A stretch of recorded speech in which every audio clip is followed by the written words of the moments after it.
Depuis l'annonce du cessez-le-feu entre les deux camps, on a eu, je crois, 4 attaques environ. Des attaques américaines contre les Iraniens, puis des ripostes iraniennes. Quelle est, selon vous, l'évaluation du système de défense aérienne iranien? Parce que toutes ces attaques ont eu lieu, vous savez, loin des frontières iraniennes, dans le sud du pays. Ils n'ont pas visé de cible depuis l'ouest de l'Iran, comme c'était le cas pendant la guerre. Les 4 attaques se sont essentiellement produites dans le sud, sur ces îles ou dans les régions voisines, des zones comme Sirik. C'est tout près du golfe Persique et aussi de la mer d'Oman. Pensez-vous qu'il y ait des deux côtés une évaluation claire de la situation en matière de défense aérienne? Parce que je ne me souviens plus si l'Iran disposait du système Arash ou de l'Archer. Ils ont dit qu'ils avaient un nouveau système de défense aérienne. À mon avis, c'est plutôt une nouvelle intégration des systèmes qu'ils possédaient déjà auparavant.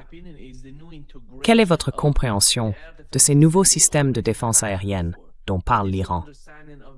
Je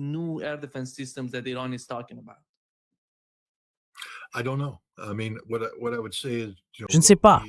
Enfin, ce que je dirais, c'est que vers la fin de la guerre, on a vu que l'Iran passait de défense aérienne contrôlée par radar, un domaine dans lequel les États-Unis savent très bien intervenir. Tout notre concept de suppression des défenses aériennes ennemies repose sur l'identification, la destruction, la neutralisation et le brouillage des radars. Et ce qu'on a observé, c'est que quand les États-Unis ont commencé à manquer d'armes à longue portée, les Iraniens sont passés à des systèmes de guidage électro-optique et infrarouge, d'autres types d'acquisition de cibles. À partir de là, les États-Unis ont commencé à perdre des avions. Et c'est à ce moment-là qu'on a tout de suite dit « il faut un cessez-le-feu » parce qu'on avait perdu l'avantage.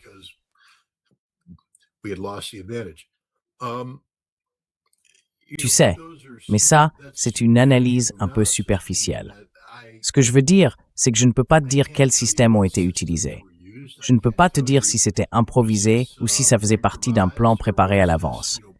Les Iraniens, et c'est logique, ne disent rien à personne là-dessus. Pourquoi le feraient-ils? Ce n'est pas leur rôle de nous expliquer comment ils organisent leur défense aérienne. Non, c'est un secret. Donc, on est obligé de deviner. Mais je pense qu'on peut voir, d'après le type de cible que les États-Unis frappent, qu'on ne fait pas de pénétration en profondeur dans l'espace aérien iranien. On attaque plutôt en périphérie, ce qui veut dire qu'on utilise ce qu'il nous reste d'armes à distance pour frapper ces cibles.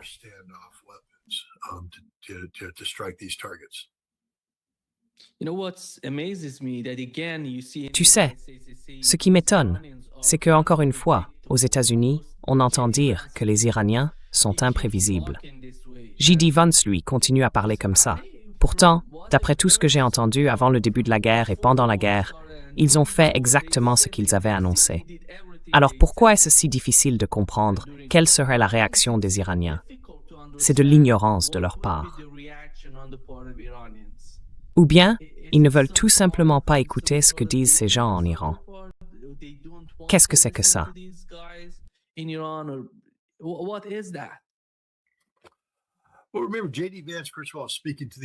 Eh bien, souvenez-vous, J.D. Vance, d'abord, il s'adresse au public américain, ce qui veut dire qu'il ment. Encore une fois, je le dis clairement, l'administration Trump ne sait pas dire la vérité au peuple américain. Alors, qu'est-ce que vous voulez que je fasse? Que j'analyse ces mensonges? Pourquoi il ment? On sait très bien pourquoi il ment, parce qu'il ne peut pas dire la vérité, parce que la vérité fait mal. Vous savez, les Iraniens ne sont pas imprévisibles. Les Iraniens ont été les adversaires les plus prévisibles qu'on puisse imaginer. Mais il faut les qualifier d'imprévisibles, parce que les États-Unis n'ont pas été capables de maintenir le moindre résultat prévisible ici. On est en train de perdre.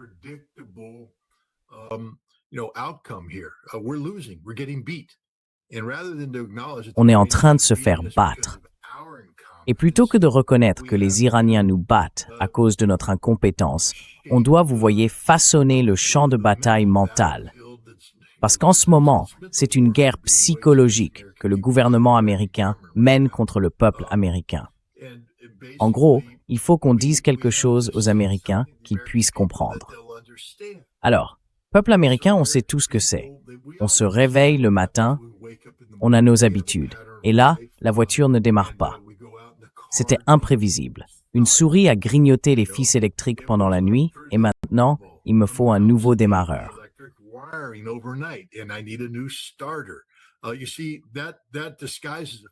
Tu vois, ça cache le fait que je suis incompétent, que je n'ai pas protégé ma voiture contre les intempéries, que je ne l'ai pas nettoyée, que j'ai laissé une souris faire son nid dedans. Non, on préfère dire que c'était imprévisible. Mais non, c'était prévisible. Si tu laisses ta voiture dans le garage et que tu laisses des souris s'installer dans le moteur, elles vont grignoter les fils et ta voiture ne démarrera plus. Tous ceux qui vivent à la campagne le savent. J.D. Vance, malheureusement, est en train de reproduire le même comportement vis-à-vis du peuple américain que Donald Trump depuis un bon moment déjà. Mentir, mentir, mentir. Il ne peut pas dire la vérité. Il en est incapable.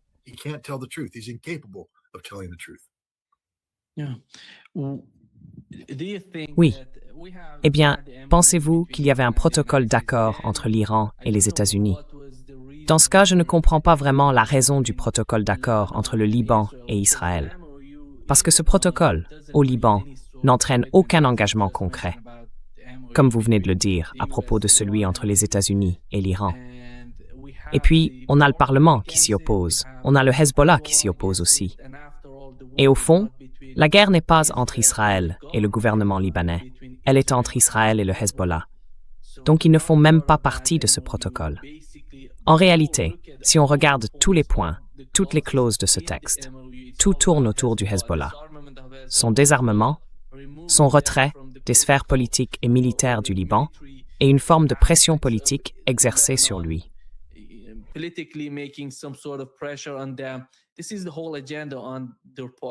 C'est tout leur programme en fait. Ce n'est pas nouveau, Scott. Tu te souviens, pendant l'administration Biden, ils ont pratiquement essayé la même chose, sans même avoir de protocole d'accord. Ils ont tout fait.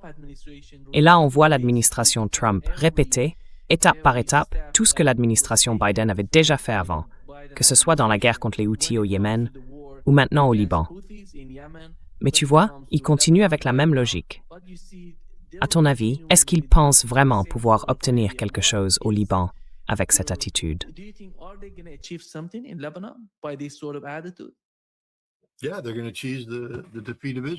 Oui, ils vont poursuivre la défaite d'Israël. Super. Rappelons à tout le monde qu'Israël a été battu par le Hezbollah non pas une ni deux, mais 3 fois. Israël a déjà occupé le sud du Liban et ils ont été forcés de partir parce que le Hezbollah leur a infligé une défaite. C'était en 2000. En 2006, Israël affirmait qu'ils allaient rayer le Hezbollah de la surface de la terre. On a eu la guerre d'août 2006. Le Hezbollah a survécu. Ils ont battu Israël. Israël a dû demander la paix. Et maintenant, on a ce conflit qui continue, où le Hezbollah est censé disparaître. Mais ce n'est pas le cas. Ils détruisent des chars israéliens en ce moment même.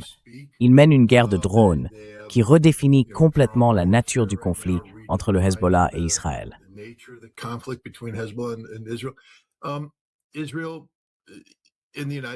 Israël et les États-Unis jouent à des jeux stupides et mesquins. On agit comme si l'Iran et le Hezbollah étaient des enfants qu'on pouvait tromper. Vous savez, le Hezbollah a dit clairement « Nous continuerons à résister tant qu'Israël occupera le sud du Liban. Israël doit quitter tout le Liban. » Alors notre solution, ça a été de négocier un faux accord entre Israël et un faux gouvernement israélien. Parce que vous savez, ce président Aoun, c'est un faux. C'est un imposteur. C'est un agent d'Israël. Tout le monde le sait. Et maintenant, il a été démasqué. Et ce qu'Aoun a dit, c'est « Oh non, non, nous autorisons Israël à rester dans le sud du Liban. Donc ce n'est plus une occupation illégitime. »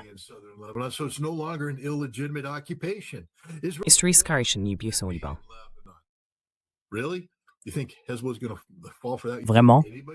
Tu crois que le Hezbollah va tomber dans le panneau? Tu crois que quelqu'un d'autre que ce stupide Aoun qui prend l'argent du Mossad va y croire? Franchement, c'est juste un jeu idiot. Au fond, tout ça se termine quand Israël quittera le Liban. Point final. C'est la seule issue possible. Et l'Iran n'arrêtera jamais de soutenir le Hezbollah. Et le Hezbollah ne perdra jamais face à Israël. Israël perdra toujours. Et les États-Unis perdront toujours, parce qu'on n'a pas de plan. Tu sais, quand les forces du bien se lèvent contre les forces du mal, ce sont les forces du bien qui gagnent. Le Hezbollah, c'est le camp du bien dans ce combat. Et l'Iran aussi.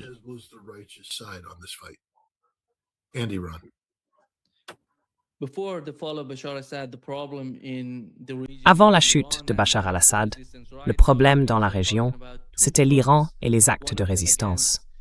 En ce moment, les Israéliens parlent de deux fronts. L'un contre les frères musulmans, en gros ils pensent à une alliance entre la Turquie et le Qatar, et l'autre contre les actes de résistance. J'ai l'impression qu'en Israël, la priorité est en train de se déplacer vers la Turquie, parce qu'ils voient la Turquie et la Syrie comme deux des principaux problèmes du moment. Ils se disent que la Syrie pourrait être plus facile à gérer que le Liban, puisque au Liban, il y a le Hezbollah, et qu'ils se défendent. Alors, essayons quelque chose en Syrie. Est-ce que selon vous, c'est la recette pour que Washington reste là-bas indéfiniment?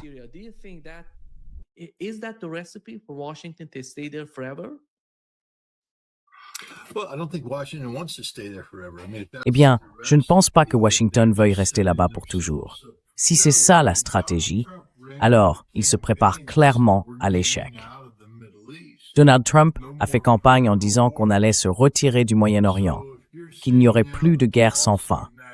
Donc, si on dit maintenant que la politique des États-Unis, c'est de s'engager dans une guerre éternelle, alors ça veut dire que les électeurs américains sont stupides, qu'on est ignorant, qu'on a la mémoire courte.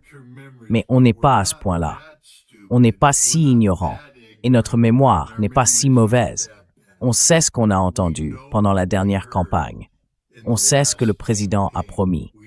Et on voit bien que ce qui se passe aujourd'hui, c'est exactement le contraire de ce qu'il avait promis.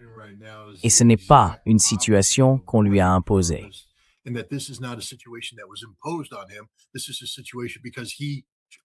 C'est une situation qu'il a lui-même choisie. C'est entièrement la faute de Donald Trump, à 100%. Franchement, c'est de l'incompétence pure et simple. Je veux dire, j'ai du mal à comprendre les calculs mentaux qu'il faut faire pour mentir à ce niveau-là. Parce que, normalement, quand on ment, c'est pour obtenir quelque chose. Le mensonge est censé tromper les gens, leur faire croire qu'autre chose se passe. Mais là, ces mensonges mènent les gens directement vers ce qu'ils devraient justement chercher à éviter. Le président ne devrait pas vouloir s'approprier une guerre sans fin. Et pourtant, c'est exactement ce qui se passe. Je suis sidéré par ce qui est arrivé. Et je pense que presque tout le monde qui regarde, y compris les Russes, est tout aussi sidéré.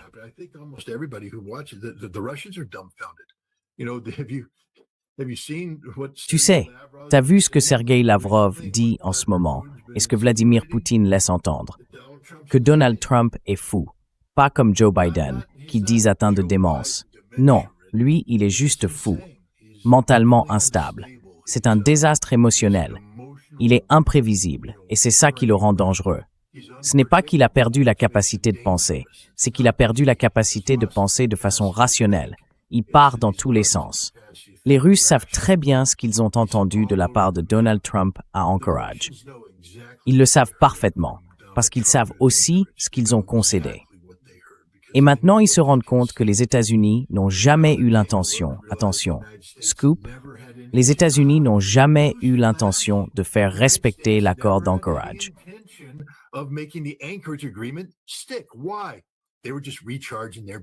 Pourquoi? Ils faisaient juste le plein. Ils rechargeaient leurs batteries. Vous savez que ce soit remplir le réservoir d'huile ou recharger ses batteries, ça veut dire que les États-Unis vous mentent. Les États-Unis sont incapables de tenir un accord. C'est une leçon pour le monde entier.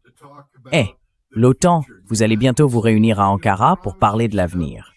Les États-Unis vont vous faire des promesses, mais ils ne les tiendront jamais. Parce qu'on n'est pas là pour être un pays capable de respecter ses engagements. On ne pense qu'à nous. Et ce nous, il est défini par ce fou narcissique qui a monté un culte de la personnalité à Washington et qui fait semblant que c'est ça, la démocratie américaine. Franchement, je suis frustré. Donc oui, vous l'avez sans doute remarqué.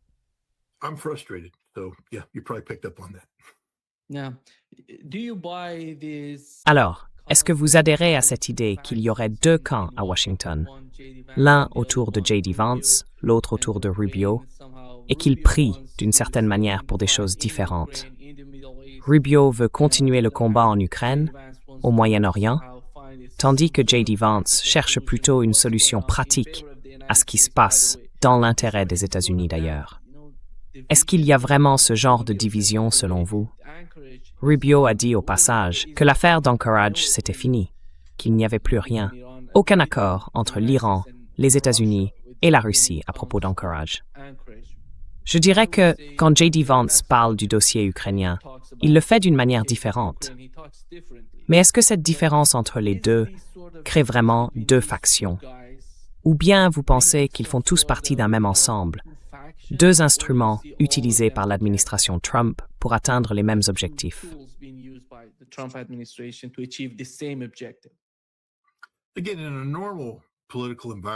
Encore une fois, dans un environnement politique normal, tu sais, les secrétaires d'État et les vice-présidents ont toujours un agenda.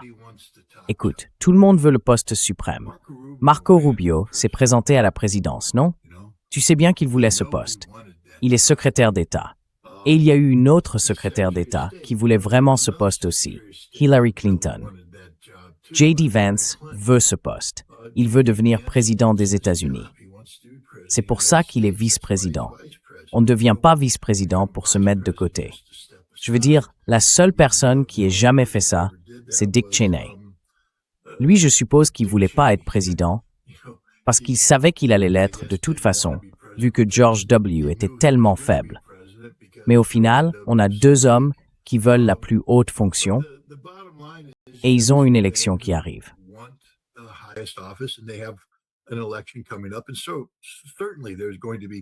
Donc bien sûr, il va y avoir des postures, des oppositions entre eux.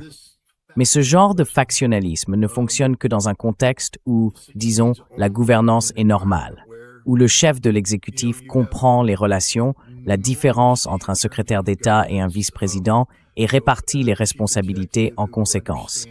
Donald Trump, lui, ne fonctionne pas comme ça. C'est un culte de la personnalité. Comment peut-on avoir à la fois une faction et un culte de la personnalité? Justement, le culte de la personnalité empêche les factions d'exister. Il ne permet pas au factionnalisme de se développer, parce qu'à partir du moment où une faction apparaît, on a déjà un autre culte de la personnalité.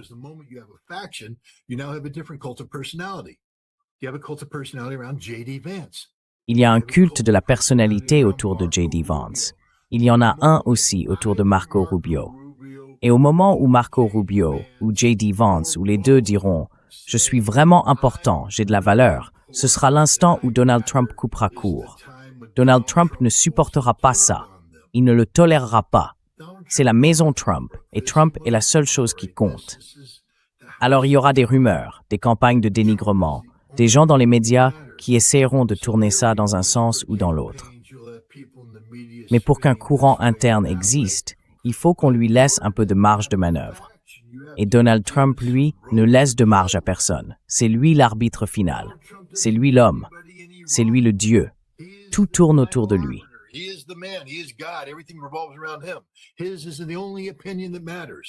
Son opinion, c'est la seule qui compte. Donc non, je n'adhère pas à ces histoires de factions. C'est n'importe quoi. C'est juste un truc que les gens inventent parce qu'ils n'ont pas le courage d'admettre ce qui se passe vraiment.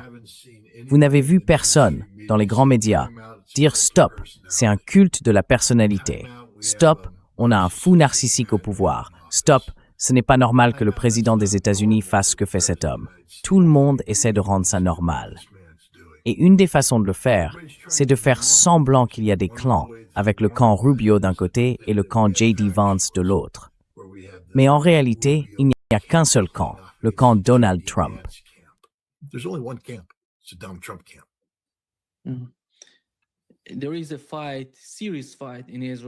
Il y a un affrontement, un vrai affrontement en Israël.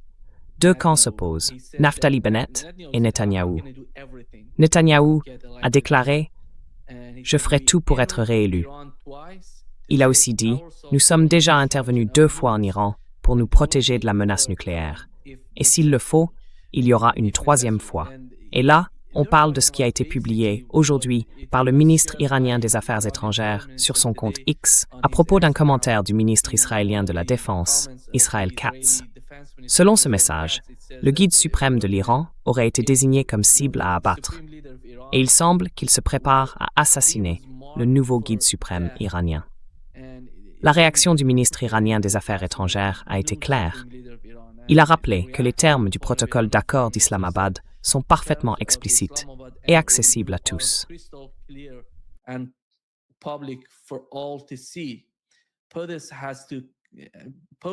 Le président des États-Unis s'est engagé à museler ses alliés à Tel Aviv.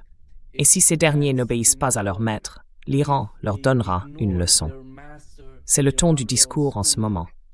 J'imagine que quand Israël dit vouloir assassiner le nouveau guide suprême iranien, ils sont sérieux. Je n'en doute pas, parce qu'ils l'ont déjà fait. Pas une fois, mais 2. Pendant des années, ils ont assassiné des scientifiques iraniens et tout ce qui va avec. On le sait. On connaît l'histoire. C'est pour ça que le ministre iranien des Affaires étrangères a pris cette menace au sérieux. Supposons qu'ils essaient de faire quelque chose de ce genre. Comment voyez-vous le conflit, l'escalade possible, après un tel acte, un tel geste de la part d'Israël, entre l'Iran et Israël?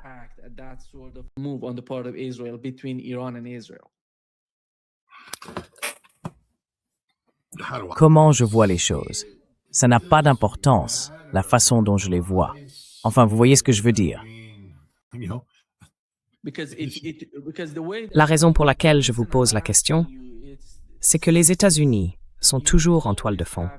Ou alors, Israël essaie de déclencher une guerre qu'il n'est pas capable de mener, mais qu'il voudrait voir les États-Unis mener à sa place.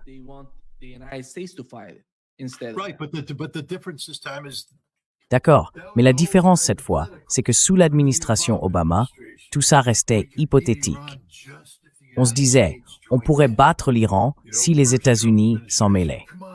Tu vois, d'abord l'administration Trump, allez Donnie, viens avec nous, on peut battre l'Iran, ça va marcher. Puis Joe Biden, allez Joe, on peut le faire, viens Joe. Et tout le monde a dit non parce qu'il savait que c'était idiot. Donald Trump, lui, a mordu à l'hameçon et on y est allé. Pas à moitié, non, on y est allé à fond. S'il ne s'est rien passé, c'est pour une raison. On manquait de capacité. Les Iraniens, eux, en avaient de meilleurs qu'on ne veut bien l'admettre.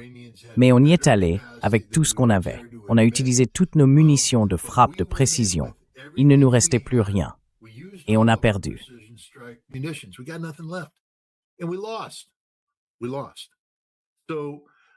On a perdu.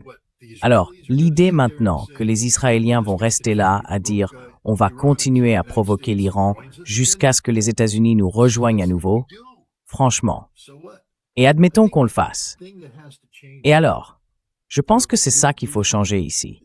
Vous savez, les Iraniens sont un peu dans la même situation que Vladimir Poutine. La provocation, encore et encore. Mais d'un autre côté, la direction iranienne se dit, malgré toute la stupidité qu'on voit en ce moment, on a une chance de relancer notre économie, de la remettre en marche, de s'engager de façon décisive avec la Russie et la Chine, de créer, vous voyez, des opportunités à long terme.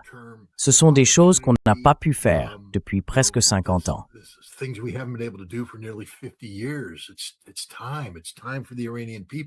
C'est le moment. C'est le moment pour le peuple iranien. Ce qu'ils sont prêts à faire, c'est encaisser les provocations continues des États-Unis et d'Israël en périphérie. Parce que sur le plan stratégique, ils y gagnent davantage en évitant de s'engager directement contre Israël. Mais à un moment donné, ils seront poussés trop loin, comme la Russie. Je veux dire, la Russie, selon moi, va très bientôt frapper l'Europe, parce qu'elle n'aura pas le choix. On ne peut pas continuer à voir des missiles de croisière fabriqués par les Britanniques frapper des sites industriels stratégiques, comme ils viennent de le faire à Volgograd, et s'en tirer sans conséquence. À un moment, l'usine qui produit ces armes devra être détruite, même si elle se trouve en Grande-Bretagne. Et je pense qu'elle le sera.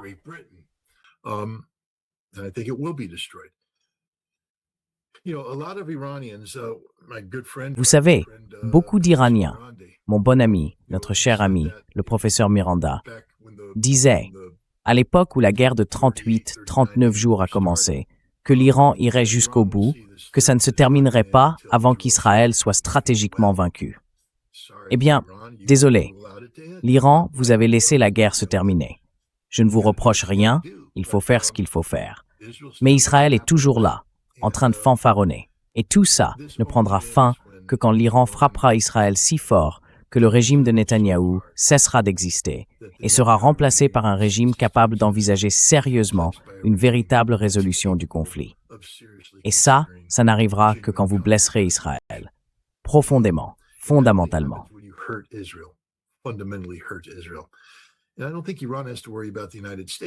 Et je ne pense pas que l'Iran ait à s'inquiéter des États-Unis. Parce qu'en réalité, il suffit que l'Iran ferme le détroit d'Ormuz, qu'il arrête les Houthis, qu'il bloque le détroit de Bab el-Mandeb, et c'en est fini du pétrole du Moyen-Orient. C'en est fini des États-Unis. Les États arabes du Golfe supplieront pour qu'on mette fin à ce conflit. Et pendant ce temps, ils continuent de frapper Israël. Et il ne faut jamais arrêter de frapper Israël. Jamais arrêter de frapper Israël. Jamais arrêter de frapper Israël. Jamais arrêter de frapper Israël jusqu'à atteindre l'objectif, c'est-à-dire la fin du régime de Netanyahou. L'Iran devrait le dire clairement. J'en ai assez d'entendre les Israéliens menacer le guide suprême. Je veux que les Iraniens commencent à menacer Benjamin Netanyahou.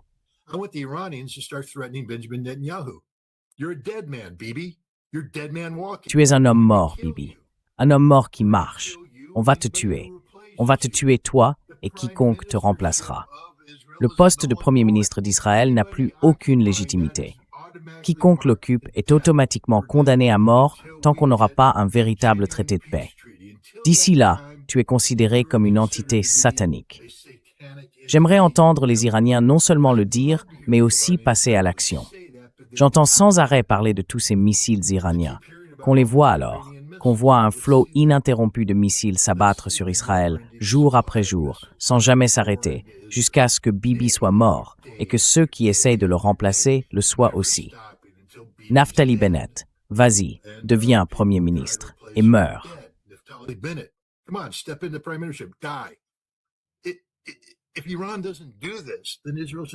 Si l'Iran ne fait pas ça, alors Israël va simplement continuer à jouer à ce petit jeu. Ils vont continuer, encore et encore.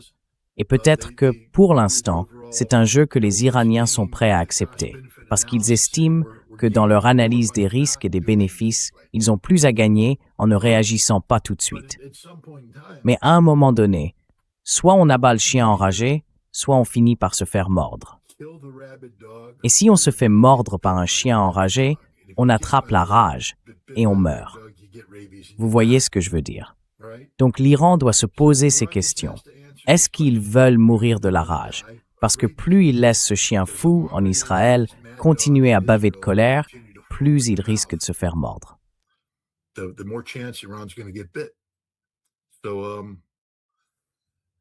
Encore une fois, c'est pour ça que j'ai dit, pourquoi vous me posez la question? Parce que j'ai une mentalité de marine. Mon état d'esprit, c'est attaquer, attaquer, attaquer, encore et encore. J'essaie quand même de comprendre le tableau plus large, économique et géopolitique. C'est pour ça que je dis qu'ils ont peut-être un certain calcul derrière tout ça. Mais le fait est que, même avec ce calcul, comme on le voit aujourd'hui, avec l'OTAN et l'Europe, Vladimir Poutine peut bien parler de faire croître son économie autant qu'il veut. Il peut recevoir des injections de 84 milliards de dollars grâce au Forum économique international de Saint-Pétersbourg, autant qu'il veut.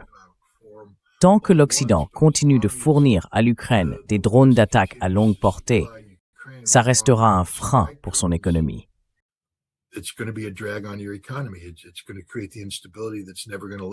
Ça va créer une instabilité qui t'empêchera d'atteindre ce que tu veux, tant que tu n'auras pas tué le chien. Et c'est exactement là où en est l'Iran, surtout maintenant qu'on a enfin de la clarté du côté des États-Unis. Je veux dire merci à J.D. Vance pour la clarté qu'il a apportée en admettant que le protocole d'accord n'est qu'un jeu, une manœuvre de négociation. Gagner du temps, oui, mais pour quoi faire? Les États-Unis ne cherchent pas à gagner du temps pour que l'Iran devienne plus fort et que la République islamique survive. Les États-Unis gagnent du temps jusqu'à ce qu'on trouve un moyen de mettre fin au régime islamique. C'est tout. Et tant que les Iraniens ne comprendront pas ça, vous jouerez à un jeu qu'ils vont gagner, parce que leur stratégie, c'est de retarder, jusqu'à vous détruire.